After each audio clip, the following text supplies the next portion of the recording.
அடுத்ததாக நாம் பார்சி சீர்திருத்த இயக்கம், அதாவது பார்சி ரிஃபார்ம் மூமெண்ட்ஸ் பற்றி பார்க்கலாம். இந்த மிடில் ஆஃப் 19th சென்ச்சுரி, 19ஆம் நூற்றாண்டின் நடுப்பகுதியில் இந்த இயக்கம் எங்கே தொடங்கப்பட்டுச்சு அப்படின்னா பாம்பேயில். ஃபர்டுன்ஜி நவ்ரோஜி அப்படிங்கிறவர் ரஹ்னுமாய் மஸ்தயாசனன் சபா அப்படிங்கிறத தொடங்கினார். ஸோ இந்த ரஹ்னுமாய் மஸ்தயாசனன் சபா அப்படிங்கிறது தான் பார்சிய ரிஃபார்ம் சொசைட்டி, அதாவது பார்சிய சீர்திருத்த சங்கம் அப்படின்னு அழைக்கப்படுது. ஸோ ரஹ்னுமாய் மஸ்தயாசனன் சபா யாரால் தொடங்கப்பட்டுச்சு அப்படின்னா ஃபர்டுன்ஜி நவ்ரோஜி. எப்போ? 1851, 1851.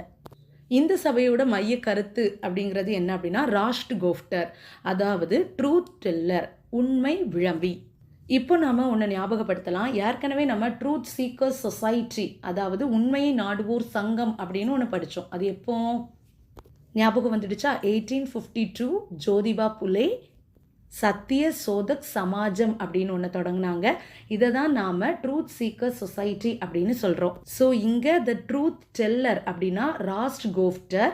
இது எந்த இயக்கத்தோடு தொடர்புடையது அப்படின்னா பார்சி சீர்திருத்த இயக்கம். இது 1851 ரஹ்னுமாய் மஸ்தயாசனன் சபா, இது 1851. அடுத்து நம்ம படித்த ட்ரூத் சீக்கர் சொசைட்டி அப்படிங்கிறது 1852.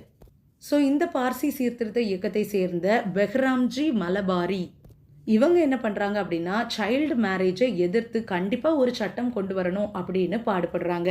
குழந்தை திருமணத்தை எதிர்த்து ஒரு சட்டம் கொண்டு வரணும் அப்படிங்கிறதுக்காக குரல் கொடுத்தவங்க பெஹ்ராம்ஜி மலபாரி, பார்சி சீர்திருத்த இயக்கத்தை சேர்ந்தவர். இது மட்டும் இல்லாமல் இந்த பார்சி சீர்திருத்த இயக்கத்தை சேர்ந்தவங்க தான் ஃபெரோஸ் ஷா மேத்தா, தீன்ஷா பாட்ஷா இவங்கெல்லாம். இவங்க எல்லாரும் இந்திய தேசிய காங்கிரஸில் முக்கிய புள்ளிகளாக இருந்தாங்க அப்படிங்கிறது நமக்கு தெரியும். நன்றி.